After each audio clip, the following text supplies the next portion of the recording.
দূর থেকে স্লো না করে বা দূর থেকে ব্রেক পারা না দিয়ে একদম গাড়ির সামনে যেয়ে এরকম এরকম এরকম হার্ড ব্রেক করে। হ্যাঁ, তো এইরকম ব্রেক করা যাবে না। আমাদের নতুন চালক ভাইয়েরা বা বোনেরা যে ভুলটা করে সেটা হচ্ছে তারা ড্রাইভিং শেখার সময় শুরুতেই গাড়িতে বসেই না সিট বেল্ট লাগায়, না সিট অ্যাডজাস্ট করে, না মিরর অ্যাডজাস্ট করে, কোনো কিছু না করেই সরাসরি গাড়িটাকে স্টার্ট দিয়ে দেয়। কমন মিস্টেকের মধ্যে অন্যতম মিস্টেক হচ্ছে যখন মেইন রোডে গাড়ি চালায় তখন তাদের ফোকাসটা থাকে একদম সামনে, মানে গাড়ির বনার থেকে 2-3 হাত সামনে, যার ফলে কি হয় সে রোডের প্রপার অবস্থানটা বুঝতে পারে না। যারা নতুন নতুন ড্রাইভিং শিখে তাদের কমন মিস্টেক হচ্ছে তারা ব্রেক বা অ্যাক্সেলারেট করতে গেলে নিচের দিকে এইভাবে তাকিয়ে ব্রেক আর অ্যাক্সেলারেট করতে যায়। হ্যাঁ, তো এইটা কিন্তু একটা মারাত্মক লেভেলের ভুল।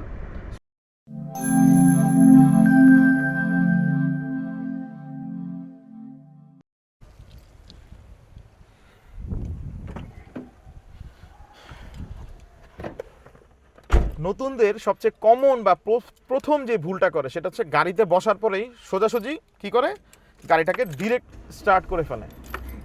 এটা কখনোই করা যাবে না। আমাদেরকে যেটা করতে হবে সেটা হচ্ছে গাড়িতে বসার পর সর্বপ্রথম আমার সিট অ্যাডজাস্ট করতে হবে, আমার বডির পজিশন ঠিক করতে হবে। সিট যদি আমি অ্যাডজাস্ট না করি সেক্ষেত্রে কিন্তু আমার ব্যাক পেইন হতে পারে, স্টিয়ারিং ঘোরাতে গেলে হাত আটকে যেতে পারে সিটের সাথে, বা এই হাঁটুগুলো স্টিয়ারিং হুইলের সাথে লেগে যেতে পারে, বা ব্রেক অ্যাক্সেলারেট করতে গেলে প্রবলেম হতে পারে। তাই আমাকে অবশ্যই প্রথমে আমার সুবিধা মতো সিট অ্যাডজাস্ট করে নিতে হবে। সিটগুলো অ্যাডজাস্ট হয়ে গেলে আমি তারপর হচ্ছে সিট বেল্টটা লাগাবো। এই যে সিট বেল্ট লাগালাম। এরপরে আমি যেটা করব সেটা হচ্ছে আমার মিররগুলো দেখব, যেমন right side mirror, left side mirror, centre mirror. এই মিররগুলো আমরা দেখব যে আমাদের মিররগুলো ঠিক আছে কিনা। দেন আমি আমার মতো অ্যাডজাস্ট করে নিলাম। হ্যাঁ, সো মিররগুলো অ্যাডজাস্ট হওয়ার পর লাস্টে আমি স্টার্ট দেওয়ার আগে দেখব যে আমার গাড়িটা পিতে আছে কিনা, পার্কিংয়ে আছে কিনা, তারপর আমি গাড়িটাকে স্টার্ট করব। কিন্তু আমাদের নতুন চালক ভাইয়েরা বা বোনেরা যে ভুলটা করে সেটা হচ্ছে তারা ড্রাইভিং শেখার সময় শুরুতেই গাড়িতে বসেই না সিট বেল্ট লাগায়, না সিট অ্যাডজাস্ট করে, না মিরর অ্যাডজাস্ট করে, কোনো কিছু না করেই সরাসরি গাড়িটাকে স্টার্ট দিয়ে দেয়। সো যারা এই ভুলটি করতেন নেক্সট টাইম থেকে এই ভুলটি না করার চেষ্টা করবেন। আপনারা যখনই গাড়িতে বসবেন সবার আগে এই 4টা জিনিস চেক করে নেবেন। এটাকে আমরা শর্ট ফর্মে বলি SSMG: seat adjustment, seat belt, mirror adjust, gear check. এই ছিল আমার মিস্টেক নাম্বার 1। এখন আমি আলোচনা করব মিস্টেক নাম্বার 2 নিয়ে। আমরা যারা নতুন নতুন ড্রাইভিং শিখি তাদের কমন মিস্টেকের মধ্যে অন্যতম মিস্টেক হচ্ছে যখন মেইন রোডে গাড়ি চালায় তখন তাদের ফোকাসটা থাকে একদম সামনে, মানে গাড়ির বনার থেকে 2-3 হাত সামনে, যার ফলে কি হয় সে রোডের প্রপার অবস্থানটা বুঝতে পারে না। রোডের অবস্থানটা কি, যেমন ধরেন একজন পথচারী অ্যাটেম্প নিয়েছে রাস্তা পার হওয়ার জন্য, অথবা একটা গাড়ি হঠাৎ করে রাস্তার মাঝখানে ব্রেক করে ফেলছে। হ্যাঁ, অনাকাঙ্ক্ষিত এরকম অনেক কিছুই হতে পারে যে জিনিসগুলো আসলে তখন আর ফোকাসের মধ্যে থাকে না, ফোকাসের বাইরে থাকে। সো হঠাৎ করে যখন সে দেখে যে একটা গাড়ি দাঁড়িয়ে গেছে তখন আর সে গাড়িটাকে কন্ট্রোল করতে পারে না এবং আলটিমেটলি যে একটা দুর্ঘটনার শিকার হয়ে থাকে। তো যারা, এই জন্যই আমি বললাম যে যারা নতুন নতুন ড্রাইভিং শিখছেন তারা অবশ্যই চেষ্টা করবেন সবসময় দূরে তাকাতে। যত দূরে তাকাবেন আপনার গাড়ির কন্ট্রোল তত ভালো থাকবে। আর যদি বেশি সামনে তাকান সেক্ষেত্রে কিন্তু আপনার দূরের ফোকাসটা নষ্ট হয়ে যাবে, যার ফলে আপনারা অ্যাক্সিডেন্টের শিকার হতে পারেন। এই ছিল আমার মিস্টেক নাম্বার 2। এখন আমরা কথা বলবো মিস্টেক নাম্বার 3 নিয়ে। মিস্টেক নাম্বার 3 যেটা নতুনদের কমন একটি মিস্টেক, সেটা হচ্ছে যখন গাড়িকে ব্রেক করতে হয় বা অ্যাক্সেলারেট করতে হয়, আমরা যারা মানে এক্সপার্ট বা দক্ষ চালক আছি সবাই কিন্তু না দেখে রাস্তার দিকে তাকিয়ে অ্যাক্সেলারেট আর ব্রেক করি। কিন্তু যারা নতুন নতুন ড্রাইভিং শিখে তাদের কমন মিস্টেক হচ্ছে তারা ব্রেক বা অ্যাক্সেলারেট করতে গেলে নিচের দিকে এইভাবে তাকিয়ে ব্রেক আর অ্যাক্সেলারেট করতে যায়। হ্যাঁ, সো এইটা কিন্তু একটা মারাত্মক লেভেলের ভুল।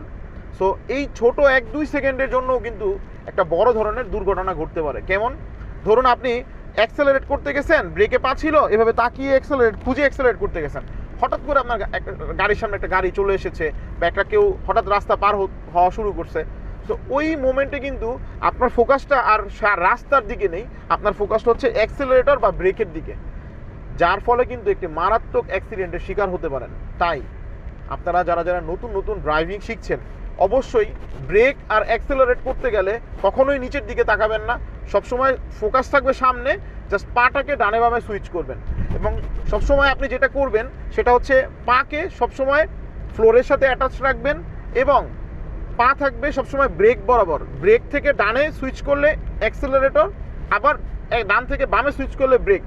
এই প্র্যাকটিসটা যদি আপনারা করেন, আশা করি আপনাদের এই যে নিচে তাকিয়ে যে অ্যাক্সেলারেটর ব্রেক খোঁজা লাগে, এইটা কখনোই আর হবে না, এই ভুলটা আর কখনোই হবে না। সো এই ছিল আমার মিস্টেক নাম্বার 3। এখন আমরা আলোচনা করব মিস্টেক নাম্বার 4 নিয়ে। প্রবলেম নাম্বার 4 হচ্ছে, আমরা নতুন নতুন যখন ড্রাইভিং করি মেইন রোডে বা রাস্তায়, তখন maximum student safe distance maintain করে ব্রেক করতে পারে না। যেমন ধরেন এই যে অটোটা সামনে থামতেছে বা একটা অটো আসতেছে, এখানে আমি মানে সময় নিয়ে আস্তে আস্তে গতিটাকে কমাবো, হ্যাঁ, কিন্তু এইটাই অনেকেই করে না। অনেকে যেটা করে সেটা হচ্ছে মানে রাস্তার মাঝখানে এরকম গাড়ি থাকলে তারা দূর থেকে স্লো না করে বা দূর থেকে ব্রেক পারা না দিয়ে একদম গাড়ির সামনে যেয়ে এরকম এরকম এরকম হার্ড ব্রেক করে, হ্যাঁ। তো এইরকম ব্রেক করা যাবে না। এতে কি হবে, আপনার গাড়িতে থাকা প্যাসেঞ্জার খুবই বিরক্ত হবে এবং আপনার গাড়ির পেছনের যেই গাড়ি আছে সেও কিন্তু কনফিউজড হয়ে যাবে, এমন আছে সে পিছন থেকে এসে আপনাকে মেরেও দিতে পারে। সো এই জন্য আমরা সবসময় একটা সেফ ডিস্টেন্স মেনটেন করে ব্রেক করব এবং সবসময় এই কথাটা মাথায় মনে গেঁথে নেবেন যে পা যত নরম তত সুন্দর বা তত স্মুথ ব্রেক হবে, আর আপনার পা যত শক্ত হবে, পায়ের পাতা যত হার্ড হবে, আপনার ব্রেক তত হার্ড হবে। সো আশা করি মিস্টেক নাম্বার 4টা আপনারা বুঝতে পেরেছেন এবং এটার একটি সহজ সমাধান পেয়েছেন। এখন আমরা আলোচনা করব মিস্টেক নাম্বার 5 নিয়ে। আচ্ছা, মিস্টেক নাম্বার 5 যেটা হচ্ছে মানে একদম কমন একটি মিস্টেক বলা যায়, এটাও একটা কমন মিস্টেক। সেটি হচ্ছে যখন আমরা গাড়ি চালাই রোডে, তখন নতুন চালকটা সবসময় শুধু সামনেই তাকায় থাকে, মানে ডানে কি হচ্ছে বামে কি হচ্ছে, বা ডানের মিররটা বা বামে মিররটাকে আমার দেখতে হবে কিনা, বা সেন্টার মিররটা দেখতে হবে কিনা, সেই ব্যাপারগুলো তার মাথায় থাকে না। সে শুধু সামনের দিকে তাকায় গাড়ি চালায়, জাস্ট এরকম লাইক রোবট। এইটা কখনো করবেন না। আমাদের কিন্তু প্রত্যেক মিনিটে অবশ্যই 8 থেকে 12 বার আমাদেরকে right side mirror, left side mirror, centre mirror follow রাখতে হবে। সামনে কি হচ্ছে এইটা যে এরকম খেয়াল রাখাটা জরুরি, আমার ঠিক পিছনে কি হচ্ছে সেটাও কিন্তু আমার খেয়াল রাখাটা খুব জরুরি। আবার অনেকেই আছেন যে মিরর ফলো করেন, ইন্ডিকেটরও দেন লেন চেঞ্জ করতে গেলে। ধরেন এই যে আমি এখন ধরেন সাপোজ আমি লেনটা চেঞ্জ করব, হ্যাঁ, আমি ধরেন ইন্ডিকেটর দিলাম, মিরর দেখলাম, কিন্তু শোল্ডার চেক করে না। এই রাইট সাইড যে শোল্ডার, এখান থেকে তো মিররে তো আমি দেখবই যে মিররে কিছু আছে কিনা, সাথে আমি একটু ঘুরিয়ে দেখবো যে আমার ব্লাইন্ড স্পটে কিছু আছে কিনা। কারণ আমি শুধু ইন্ডিকেটর দিয়েই ডানে মোচড় দিয়ে চলে গেলাম, লেন চেঞ্জ করলাম, এইটা কিন্তু আসলে রুলস না। এইটার কারণে কিন্তু অনেক সময় অ্যাক্সিডেন্ট হয়। কেমন অ্যাক্সিডেন্ট হয়, যে আপনি বলেন যে আমি তো ইন্ডিকেটর দিছি, তো আপনি আমাকে দেখেন নাই কেন, কিন্তু এটা বিষয় না। আপনি শুধু ইন্ডিকেটর দিলেই হবে না, আপনাকে অবশ্যই ইন্ডিকেটর দিয়ে লেন চেঞ্জ করার সময় মিরর প্লাস হচ্ছে শোল্ডার চেক করে দেখতে হবে যে আমার ব্লাইন্ড স্পটে অলরেডি কেউ আছে কিনা। যদি না থাকে সেক্ষেত্রে আমি লেন চেঞ্জ করব। কিন্তু যদি কোনো গাড়ি আমার পাশে থাকে তাহলে সে আগে যাবে, তারপর আমি লেন চেঞ্জ করব। সো এটাও একটা বিগ মিস্টেক। আপনারা যারা নতুন নতুন রোডে গাড়ি চালাবেন বা গাড়ি চালান, তারা এখন থেকে সতর্ক থাকবেন। সবসময় চেষ্টা করবেন লেন চেঞ্জ করার সময় মিরর দেখে শোল্ডার চেক করে লেন চেঞ্জ করা ইন্ডিকেটর দিয়ে। আর হচ্ছে একদম লম্বা সময় ধরে শুধু সামনেই তাকা থাকবেন না, আপনারা ডানে কি হচ্ছে বামে কি হচ্ছে এগুলো মিররে দেখবেন, সেন্টার মিররে দেখবেন আপনার পিছনে কে আছে, এই বিষয়গুলো অবশ্যই নোটিস করবেন। তো এই ছিল আমার মিস্টেক নাম্বার 5। এখন আমরা আলোচনা করব মিস্টেক নাম্বার 6 নিয়ে। আচ্ছা, মিস্টেক নাম্বার 6 হচ্ছে যারা নতুন ড্রাইভিং করে সবার যে ভুলটি হয় সেটি হচ্ছে এই স্টিয়ারিং হুইলটাকে 2 হাত দিয়ে এরকম শক্ত করে চেপে ধরে রাখে। এইটা কখনোই করা যাবে না। এইটা যখন আপনি করবেন তখন আপনার স্টিয়ারিং ঘোরাতে গেলে এরকম হাত প্যাচ খেয়ে যাবে, আপনি প্রপারলি স্টিয়ারিং ঘোরাতে পারবেন না।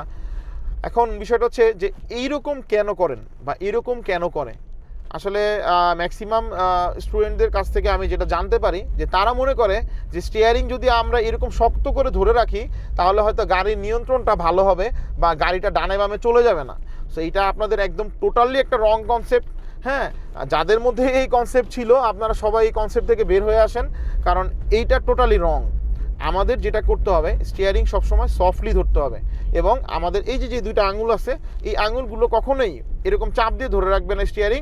এই আঙুলগুলো থাকবে স্টিয়ারিং হুইলের উপরে, এবং হাতটা থাকবে একদম ফ্রি সফট, যেন আপনি যখন গাড়িটাকে ঘুরাবেন খুব দ্রুত ঘুরাতে পারেন স্টিয়ারিং, এবং হাত যেন প্যাচ না খেয়ে যায়। যেমন দেখেন এই যে আমি এখন স্টিয়ারিংটা ঘুরালাম, হ্যাঁ এই দেখেন আমার হাত কিন্তু একদম ফ্রিলি ঘুরালো স্টিয়ারিংটাকে। বাট আমি যদি এরকম শক্ত করে ধরে রাখতাম তাহলে কিন্তু আমি চাইলে এত অল্প সময়ে এত স্টিয়ারিং ঘুরাতে পারতাম না। আমি একটু এক্সাম্পল দেখাই। হ্যাঁ দেখেন আমার হাতটা কি আটকে যায়, এই দেখেন ধরেন আমি এরকম শক্ত করে ধরে রাখছি, এই যে দেখেন এখন স্টিয়ারিং ঘুরাতে যেতেছি, দেখেন এই যে দেখেন হাত আটকে গেছে, দেখছেন এই দেখেন এই। তাই আমার এখানে সময় বেশি লাগবে, প্লাস হচ্ছে আমার হাতের মধ্যে একটা জড়তা কাজ করবে। তাই আমরা যখন স্টিয়ারিং ঘুরাবো অবশ্যই আমরা মানে হাতটাকে সফট রাখবো এবং এরকম চেপে ধরবো না, সবসময় স্টিয়ারিংটাকে ধরে ফ্রিলি হাতের উপর দিয়ে হাত ঘুরিয়ে ঘুরিয়ে স্টিয়ারিংটা ঘুরাবো। সো এই ছিল আমার মিস্টেক নাম্বার 6। এখন আমরা আলোচনা করব মিস্টেক নাম্বার 7 নিয়ে। মিস্টেক নাম্বার 7 যেটা হচ্ছে, যখন আমরা নতুন ড্রাইভিং শিখি আমরা তো টুকটাক ছোট বড় অনেক মিস্টেকই করি বা অনেক বড় মিস্টেকও করি। হ্যাঁ, সো সবার মধ্যে একটা কমন চিন্তা কাজ করে যে আমি কি আদৌ ড্রাইভিং শিখতে পারবো বা আমাকে দিয়ে কি হবে কি না। হ্যাঁ, মানে কনফিডেন্স পায় না সোজা কথা, এবং এত অতিরিক্ত চিন্তা করার কারণে তার ড্রাইভিং শেখার যে ব্যাপারটা এটা কিন্তু আরও স্লো হয়ে যায়। সো আমি আপনাদের সবাইকে বলতে চাই, আপনারা যখন ড্রাইভিং শিখবেন ফুল কনফিডেন্স নিয়ে ড্রাইভিং শিখবেন, এবং মনের মধ্যে কোনো সন্দেহ বা মনের মধ্যে কোনো ভয় এই ধরনের কোনো কিছু চিন্তা মাথায় রাখবেন না। যে আপনি চিন্তা করতেছেন আমাকে দিয়ে হবে না, আমি পারতেছি না, হ্যাঁ ইনস্ট্রাক্টর আমাকে বারবার বলতেছে আমি ভুল করতেছি, এটা করতেছি এটা করতেছি। এটা কোনো বিষয়ই না। আপনার টার্গেট থাকবে আমাকে শিখতেই হবে। আর আরেকটা বিষয় হচ্ছে, ড্রাইভিং কিন্তু আসলে একদিনে শেখার জিনিস না, বা ড্রাইভিং জিনিসটা মানে ভুল না করে শেখার জিনিস না। পৃথিবীর যে কোনো প্র্যাকটিক্যাল স্কিলই আপনাকে শিখতে হলে ভুল করতেই হবে। সো ভুল হলেই যে আমাকে দিয়ে এটা হবে না বা আমার দ্বারা ড্রাইভিং শেখা সম্ভব না, এই মিসকনসেপ্ট থেকে আপনাকে বের হয়ে আসতে হবে। আপনি মনে করবেন যে আমি যে ভুল করতেছি এই ভুল থেকে আমি নতুন নতুন অনেক কিছু শিখতে পারতেছি। সো ভুল না করলে কিন্তু আপনি সলিউশন পাবেন না। হ্যাঁ, সো সলিউশন পেতে হলে আপনার ভুল হবেই। সো এটাই ছিল আমার 7 নাম্বার মিস্টেক বা ভুল যেটা সবাই করেন, যে সবাই প্রচুর নার্ভাস হয়ে যান। হ্যাঁ, প্রথম একটু ভুল করলে বা প্রথম মানে যখন ইনস্ট্রাক্টর একটু বেশি প্রেশার দেয় ড্রাইভিং নিয়ে, তখন আপনারা অনেকেই মনে করেন যে, বিশেষ করে ফিমেল স্টুডেন্ট যারা মনে করেন যে না আমার দ্বারা আর পসিবল না, আমি আর ড্রাইভিং শিখতে পারবো না। এটা টোটালি ভুল। আপনারা এই ভুল থেকে বের হয়ে আসবেন এবং আপনারা খুব সাহস নিয়ে এবং আত্মবিশ্বাস নিয়ে কন্টিনিউ ড্রাইভিং করবেন, দেখবেন যে ইনশাল্লাহ আপনাদের সফলতা আসবেই। সো এই ছিল আমার নতুন চালকদের নিয়ে 7টি কমন মিস্টেক বা ভুল। সো আশা করি আমার এই ভিডিওর মাধ্যমে আপনারা সবাই যারা নতুন ড্রাইভিং শিখছেন তাদের অনেক কিছুর সলিউশন আপনারা পেয়েছেন। সো যদি ভিডিওটি আপনাদের ভালো লেগে থাকে তাহলে অবশ্যই আপনারা ভিডিওটি শেয়ার করবেন এবং আমাদের ফেসবুক পেজটাকে ফলো দিয়ে রাখবেন। আর যদি ইউটিউব ভিউয়ার্স হন অবশ্যই আমাদের চ্যানেলটা সাবস্ক্রাইব করবেন, এবং অবশ্যই আমাদেরকে কমেন্ট করে জানাবেন যে এই 7টা কমন মিস্টেকের মধ্যে আপনার কোনো মিস্টেক ছিল কি না। সো আজকের ভিডিওটি এই পর্যন্তই। আশা করি সবাই ভালো থাকবেন, সুস্থ থাকবেন। আসসালামু আলাইকুম।